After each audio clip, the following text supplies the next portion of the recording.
This is my first attempt sharpening mower blades on the mill. These were an old set, so I had to take quite a bit of stock off of them to get them to clean up. I don't know if you can see that, but it sure looks beautiful, and it's sharp. Now I suspect after I use these blades and get them dull again and have to cut them the next time, there should be one pass each side. We'll find out.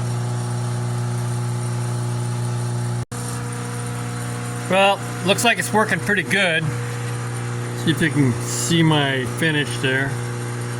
Not like that's real important, but it still looks nice. I have a cheap Harbor Freight swivel vise, angle vise, whatever you want to call it, and then a clamp on this end, so it would never make it without holding that end down.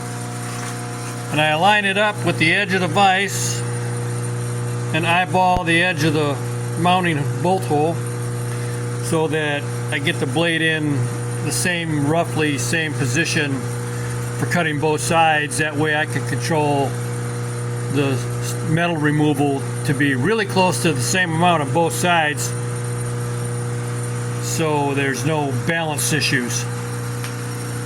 And cut and go, kind of like plug and play. Anyway, this is my first time trying this. I had to take a lot of stock off of these, like I said earlier, because they were old and hand ground. So we'll see how they work out. But I think on a new set, and maintain them with this method, be real quick. By the way, I took 50 thousandths a cut, in case you want to know, and 325 RPM with a 4-inch cutter.